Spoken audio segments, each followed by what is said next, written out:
Well, that certainly was a week of football. I don't know if I could say anything further about it, but like the perfectly rational, sane, and logical fantasy football fans we are, let's go ahead and overreact to absolutely everything that happened in week one. Go ahead and cue that intro.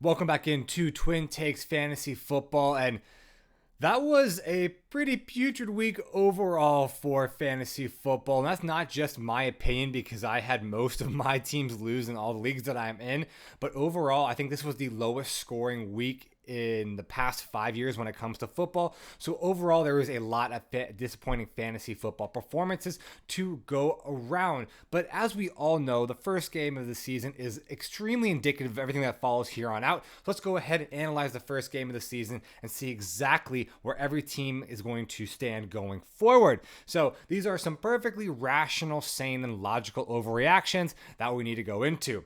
The first one, the Bengals are dead. Joe Burrow, more like Joe get bodied. Joe Burrow, more like Joe buried 6 feet underground. That was absolutely horrific from the Cincinnati Bengals. And that is even made more painful by the fact that Joe Burrow, not 4 days ago, became the highest paid player in the history of the NFL. And I know there's a ton of jokes going around, mostly with the fact that all the money is weighing him down. And you're going to get the absolute deepest cut or deepest reference you'll ever hear on this channel, because my mind instantly went to back when I was a child, that one episode of Kim Possible where Ron gets a nickel for every nacho that was sold at the local restaurant. And he ends up getting $100 million and decides to carry all that cash around him on person instead of putting it into a bank account like a rational person. And genuinely watching Joe Burrow out on the field looked like he had ankle weights made of bands just surrounding his ankles, trudging through the backfield, being very, very immobile, and frankly, throwing the ball like he was wearing a massive diamond pinky ring, just like Ron was in that TV show. But deep cuts aside, it was a pretty poor performance for Joe Burrow, but the biggest narrative that's coming out is that, it was a weather game and Joe Burrow has tiny hands. Listen, let's get off the tiny hands narrative. We've seen this man be an MVP caliber quarterback for 2 years in a row now, leading the Bengals to the Super Bowl not 2 years ago. Let's pump the brakes on the panic meter. This unfortunately tends to happen. We saw this same narrative play out last year with the Bengals, where they kind of got off to a slow start. And also, let's not talk about Joe Burrow in the narrative that he has tiny hands, but in the narrative that he's coming back from what looked to be, I know it wasn't reported as a gruesome calf injury in the preseason, but the way he pulled up, the way he grabbed his ankle, it didn't seem like it was anything benign. It seemed like it was pretty painful and something that, was not going to be completely right out of the gate. And we even saw Jamar Chase go on record and tell Joe Burrow to miss the first 5 weeks of the season just so he could be right and ready when they need to make that crucial run down the home stretch of the NFL season into the NFL playoffs, where they do expect to be. And I expect this team to bounce back. They are just too talented, too well coached of a team under Zach Taylor to not bounce back and be a fantasy dominant force. I know a lot of people were disappointed by Jamar Chase, by T. Higgins. I expected the disappointment from from Joe Mixon, so I'm not going to go ahead and vouch for him on his case. But this is a team that, when they come back out, when it's not going to be a gritty knockdown, drag out interdivision brawl, that this offense should open up, and I'm not really going to overreact to a future performance in week 1. Next overreaction, Anthony Richardson for MVP. Okay, that's absolutely an overreaction because he is still a rookie and he still had some pretty raw passes if you looked at the film. But there's a lot to love going away. And I think, honestly, he set a great foundation to be the offensive rookie of the year. I think when people were coming into this draft, they looked at, his college production profile. And yes, what he did at Florida was not the strongest overall showing, but maybe he's not as raw as we originally projected coming into the NFL. But I think the best thing about him is he went to a situation that's really adaptable to his skill set and is really going to put him in the best position to succeed. And we've seen Shane Steichen do it with Justin Hurts, or with Justin Herbert, with Jalen Hurts. And I think it's going to be no different with Anthony Richardson. We know Shane Steichen is basically the quarterback whisperer, and he should get him on a pretty solid track. But overall, not as raw as we predicted coming into the NFL season. And while, yes, he still has some things he has to clean up, still has some throws, still has some decision-making things that I think he will, as he matures in the NFL, he still only has one NFL game experience under his roster. But as he matures, that decision-making will get better. That accuracy will continue to improve. And I think Anthony Richardson is going to be a fantasy-dominant force to stay. I'm going to be starting him in some of my leagues come week 2, especially in redraft leagues. I don't think that's an overreaction whatsoever, especially against a putrid Houston defense. So that's a little sneak peek into some of my starts for this week coming in later on, and some shorts are over on TikTok. Third overreaction. Jordan Love is the third Hall of Famer in a row for the Green Bay Packers. Yeah, we got to pump the brakes a little bit on that one. This was certainly a guy that I liked all offseason. He was one of in early June, a buy low candidate for dynasty teams. And coming into the season, he was a guy that I was targeting late in my drafts. I believe in my quarterback rankings video, I had him ranked number 14th overall. And that's not to say that he's an insanely talented quarterback. Doesn't have the arm strength of a Brett Favre or the accuracy and tactical decision-making of an Aaron Rodgers. It just means that he's in a fantastic situation to succeed, as we've seen over the course of NFL, especially when it comes to fantasy football. We're not just looking for the pure talent of players, but we're looking for places where the situation is right for them to put up fantasy points and have fantasy success. Two things are going for Jordan Love, and those two things are, A, he's in a very, very weak conference in the NFC North. The defenses of the Lions, the Bears, nor the Minnesota Vikings really scare me. And I think he can put up great fantasy performances against all of them. So that's 6 out of 10 games essentially for your fantasy football season. And he goes to a great coaching situation. This is a guy, Matt LaFleur, who revitalized Aaron Rodgers' career, led him to 2 MVP seasons. This is a guy who's, not going to throw the entire book at Jordan Love and expect him to dominate right from week 1. And, this is not the NFL from yesteryear. It's not one singular offensive play scheme that you have to have your quarterback, it's either sink or swim. This is a new offensive generation in which they build these offensive play calling schemes around the quarterback's skill set. And I think Matt LaFleur is competent enough and savvy enough as an offensive mind to build a scheme that's going to benefit Jordan Love's strengths as an athletic quarterback, as a slightly mobile quarterback, as a quarterback with a massive arm, and take advantage of some of the great assets that they put in place around him. We didn't see Christian Watson, but even without Christian Watson, we saw a lot of production out of Romeo Doubs, out of Aaron Jones, out of Luke Musgrave. So again, Jordan Love, I'm not going to call him a Hall of Fame quarterback just yet, but the situation that he is makes me very, very optimistic for his outlook for the rest of the 2023 fantasy football season. Overreaction number 4. The Falcons pass catchers are absolutely dead in the water for fantasy. That's not an overreaction.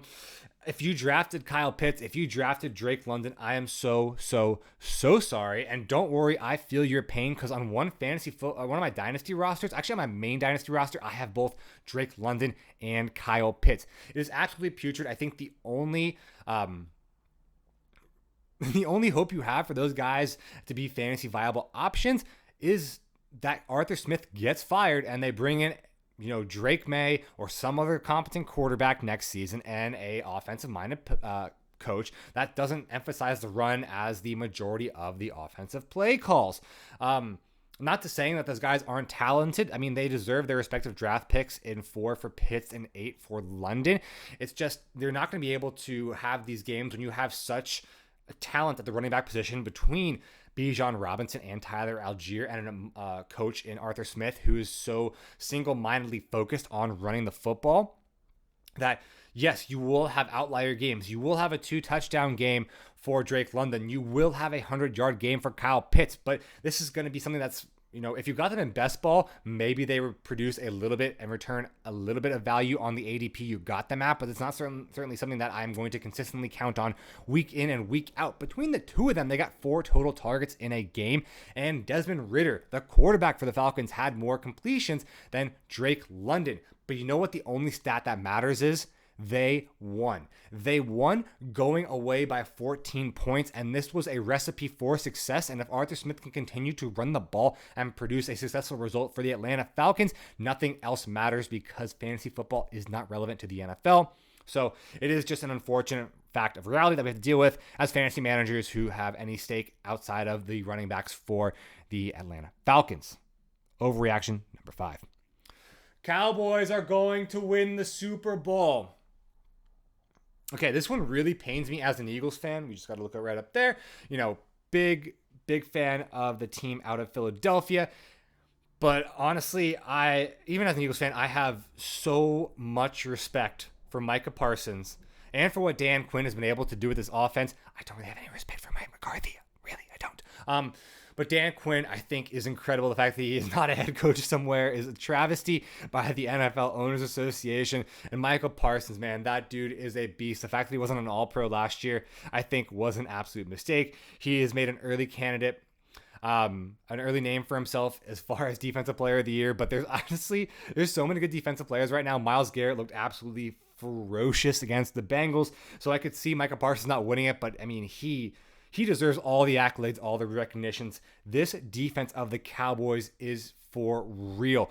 I'm terrified for the Eagles to go up against it. I think they're going to wreck my poor sweet baby boy Jalen Hurts, and Devonta Smith and AJ Brown. Even as a true physical wide receiver, AJ Brown is, he might have some trouble going up against Stephon Gilmore, looking at how physical he played on Sunday night against, maybe an undersized Giants wide receiver core. But the Cowboys, they're there for real. I mean, every year the Cowboys come out and say, this is our year. I think this is actually something that they could really tout this year, especially on the back of that defense. And, we look at games and you don't want to overreact too much because are the Cowboys that good or are the Giants that bad? And the truth generally lies somewhere in the middle where the Giants are, not as good as people were making them out to be. And obviously it just heightened everything that the Cowboys were doing. But, with Tony Pollard, I think one of my main concerns coming into this game was how are they going to manage Tony Pollard's workload? This was something that, we saw Zeke outsnap Tony Pollard last season, even despite missing 3 games. And that's because Tony Pollard is an explosive runner, but he can't be explosive for every single snap. He's never going to get that snap share of 70 to 80% like you want to see a true workhorse running back. There's only one game last season in which Tony Pollard played over 60% of snaps, but they were able to find a good balance with taking him off the field, placing Enrico Dowdle, even getting Deuce Vaughn some touches to, give Tony Pollard just enough workload to have him maintain that explosivity, that the tenacity that he has when he runs, while not having him completely drained when it came to the end of the game.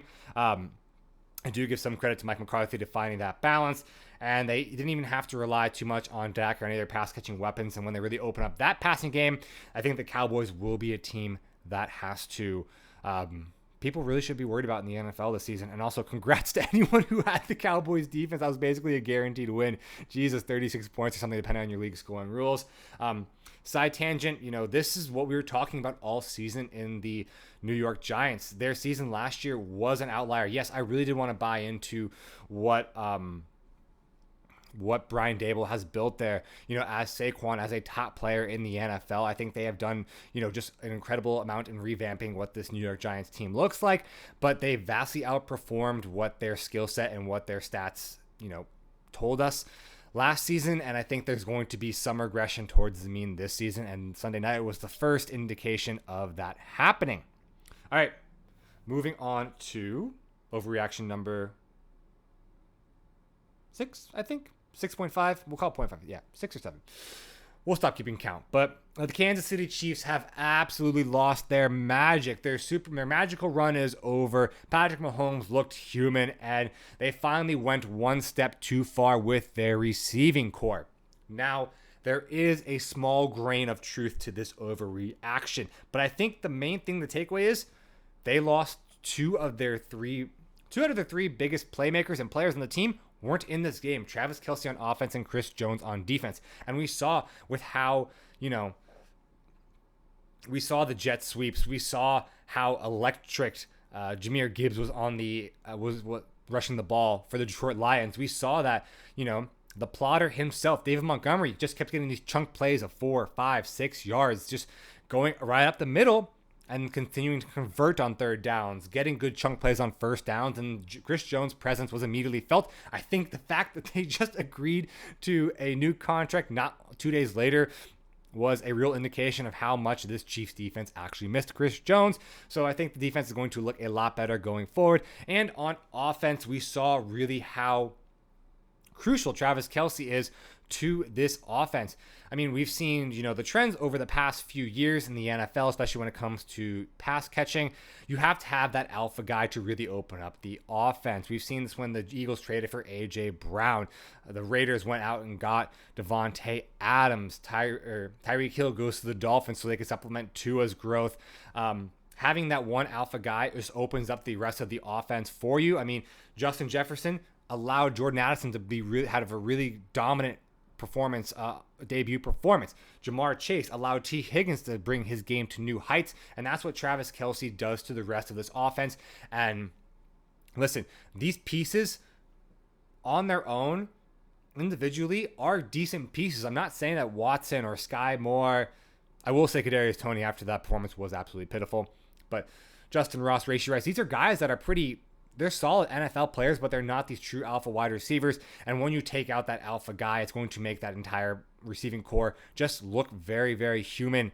So, we saw last season they were able to let Tyreek Hill leave via trade to the Miami Dolphins, and they were able to compensate for that because they still had that alpha guy in Travis Kelce. Without Travis Kelce, this receiving core just didn't have anyone to, step up to really create open plays for these guys down the field. And I even think letting go of Juju Smith-Schuster, that was even trying to replace him with a Kadarius Toney or drafting Rashee Rice or having Sky Moore step up. I think that was still a downgrade in and of itself. So we might have found, that floor limit of where, this is how bad a wide receiver core you have to actually make Patrick Mahomes look human. But once Travis Kelce gets back in the fold, I think that offense will be humming again in no time. Not going to overreact too much. All right, our next overreaction. The Dolphins have the greatest passing offense to ever exist in the history of the NFL. Not totally outrageous. This is an offense that was designed to absolutely embody the phrase speed kills. They have two of the fastest wide receivers in Tyreek Hill and Jalen Waddle. Raheem Mostert is, despite not being a tremendous fantasy football running back or, one of the top guys when you speak about top NFL running backs, he is one of the fastest NFL running backs. And we saw just how quickly, with the high tempo offense, with Tua being able to stay healthy, how much they were able to gash this defense. And maybe this is an indication of how putrid the Chargers defense is for as, touted of a defensive mind as Brandon Staley was, as a guy that was supposed to come in and revolutionize the defensive side of the ball for the Los Angeles Chargers. He really hasn't been able to accomplish that, even with major additions like Khalil Mack and J.C. Jackson. J.C. Jackson was absolutely horrible in this game. Jeez, he was not worth his contract whatsoever.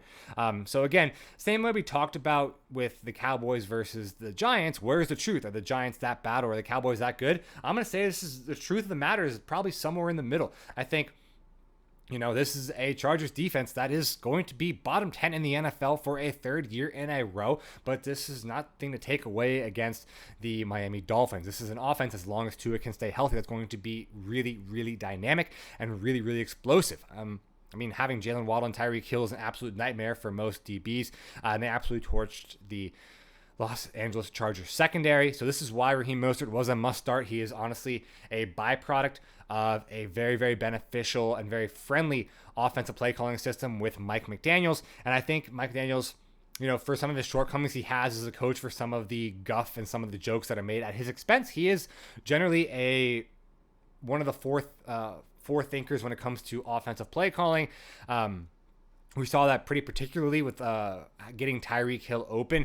We saw last year the way the Chargers were able to shut down the Dolphins was that when they try to get Tyreek in motion, Mike McDaniel's idea was, Tyreek Hill, fastest wide receiver in the NFL. Let's get him in motion. Let's get him that little bit of a head start so we can absolutely burn the corners. But when you come from put him in motion from one side of the offense to the other, well, then you give time just that split second for the defense to adjust, have someone else line up on him, have a safety come in and fall down. So the way Mike McDaniels countered that was they had Tyreek Hill line up as the tight end and then put him in motion, but they put him in motion on the same side of the offense, so it really doesn't give that much time for the defense to adjust and pick up Tyreek Hill motioning out wide, and he still gets that little bit of a running head start, and so he absolutely burned the corners. It was absolutely devastating.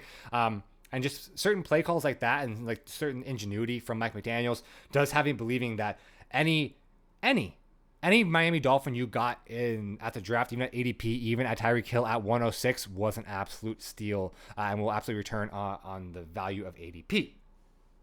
Moving on to our next overreaction. Justin Fields, the experiment failed. He'll never take the next step as a passer. He's not Jalen Hurts. You know, he just can't do it, even with adding a talent like a wide receiver like DJ Moore. The jury, guys, it's one game, and I know the whole bit right now is overreacting to week one. And yes, there were some things about Justin Fields that were concerning, but the jury is not out on Justin Fields just yet. He actually looked pretty competent throwing to Darnell Mooney, but DJ Moore looked absolutely atrocious. Also, I think having Chase Claypool out there, who looked like he was just sleepwalking through plays, that's a huge detriment. I mean, even as a wide receiver 3, maybe not really even involved in run plays, but, you know, given his body language, giving his lack of effort involved in plays, that really is detrimental. You need all 11 players to be playing ferociously in order to have the team function at a high level. I mean, I can remember going back to last year, and I guess this is why I might have such an affinity for DK Metcalf. I think it was like a screenplay to Kenneth Walker, DK Metcalf attacks the DB in the second level of the defense, goes up, fakes like he's going to take a ball, while it's during a run play, and completely eliminates both the safety and the DB from the play, opening up a running lane for Kenneth Walker to actually get a nice 9-yard chunk. And it's, you know, the mentality of a player like that, even though they're not involved in the play, and giving it their all is what's going to really help these teams achieve their full potential. So Chase Claypool, after week one, honestly, he should be sent to the practice squad. I would rather take, Joe Schmuck off of the streets of Chicago, who might be playing, backup right field for the Chicago Cubs, take him out of Wrigley, throw him, and as long as he, demonstrates effort on offense, I think it's going to be better than what Chase Claypool contributed to this offense this past Sunday. But, we will have to see Justin Fields develop as a passer. Again, this was something why I wanted to pump the brakes on Justin Fields in the offseason with his meteoric rise as a fantasy elite quarterback. The running ability is still there. He will still deliver elite fantasy production, but while he might not take that next step into the NFL elite caliber running backs or quarterbacks, because he's just not going to take the same step as a passer that a Jalen Hurts has, as a Lamar Jackson has, as a Josh Allen has. I mean, that's honestly might be a little controversial to say after he threw 3 picks just last night on Monday night to the Jets. But, we talked about these guys who have shown progression, these guys who have demonstrated the ability to get better year after year, which was what Lamar demonstrated from Louisville into the NFL, which is what Jalen Hurts demonstrated from Alabama to Oklahoma to the Philadelphia Eagles. That's easier to predict than a guy who was a good passer, lost his passing, and is now trying to regain it, which is what we saw from Justin Fields going from, a competent passer at Ohio State, maybe regressing a little bit in his first and sophomore year with the Bears, and now projecting him to reclaim that passing ability. It's just a little bit harder thing to project. So, I think these next 5-6 games will be crucial to seeing if Justin Fields can really develop that passing ability with this offense and really take advantage of spreading out this offense, because it's going to add another dimension to the running game with, amazing performances by Roschon Johnson, by Khalil Herbert, and by Justin Fields himself. If he can get DJ Moore and Darnell Mooney and frankly even Cole Kmet involved downfield and really open up the secondary, keeping them honest, keeping the opposing defenses honest down the field, it's going to be, very, very crucial for Justin Fields taking that next step. Last overreaction, the Jets are still the Jets. And yes, this is an overreaction because you don't take victory laps on injuries. You don't make predictions based on injuries. So, and frankly, this is devastating what happened to Aaron Rodgers. I was devastated watching that happen, because going back, rewatching it wasn't even a hard hit, so it wasn't a concussion. I thought, maybe he had his head bounced off, but, going back in, his head didn't even hit the turf. and then you hear it's the Achilles. You go back, you can watch the slow-mo replay, you can see his Achilles pop like that. I mean, Aaron Rodgers' career is probably over, and you never want to see a career end like that. You want to see a quarterback go out on his own terms, and it's heartbreaking to see a guy who, frankly, through this offseason, through Hard Knocks, looked like he really rediscovered the love of the game. It looked like he was enjoying football again, that he was having a good time, and just that intrinsic happiness that's a lot of people end up spending their whole lives chasing. It looks like he found that with the Jets, and to have that taken away within four snaps of the football. I mean, I really feel for the guy, but I can't say this is entirely, something that obviously we talked about, maybe him not holding up to the scrutiny of the media, him not playing his best. But I guess part of what goes into that is Aaron Rodgers is an elder statesman when it comes to the quarterback. He's 40 years old. His body just isn't up to the task of an NFL game the way it was 10, 15 years ago, or the way that some of these guys play the game. So, you look at him, and we talked about last year, the Russell Wilson experiment. When you see it, the change of scenery maybe isn't everything you need to fix. Sometimes with the quarterbacks, when you lose that talent, when, that ability kind of falls off a cliff, when it goes hard, it goes fast. And that's what we might have seen with Aaron Rodgers last season. He did struggle with injuries down the stretch. And again, this might be his body telling him that it's just not competent enough to play the young man's game, especially with football becoming more aggressively fast-paced and more physical each year, with some of the new insane prospects coming into the league each year. But the defense looks great. I love what the defense put out on the field. Jermaine Johnson taking that step in his second year looked incredible. Sauce is Sauce. All pro caliber cornerback.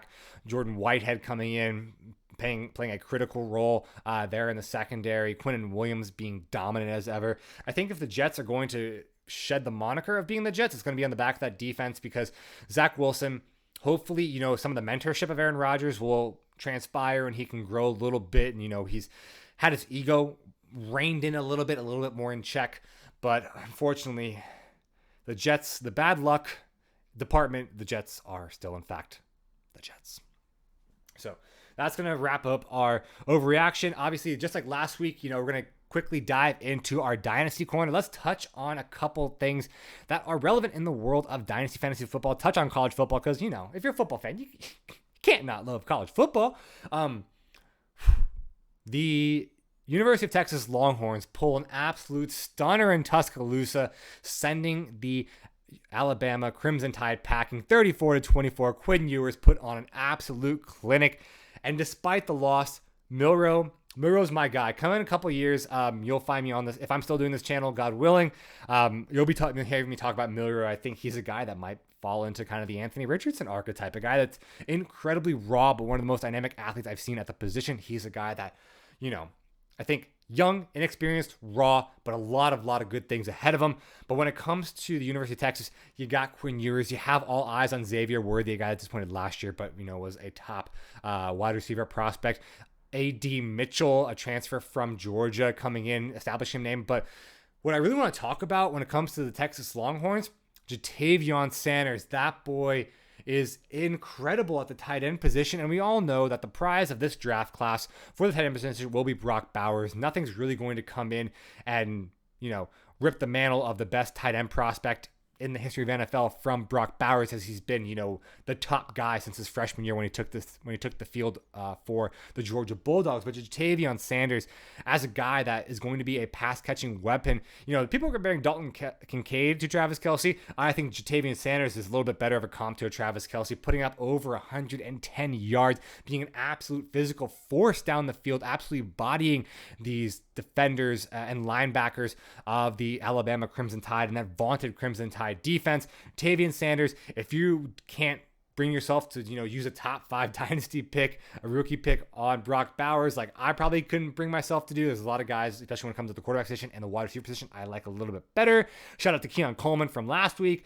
Jatavion Sanders is an excellent consolation prize. Snagging him in the second round, I think, will be, one of the better tight end picks in the past few years.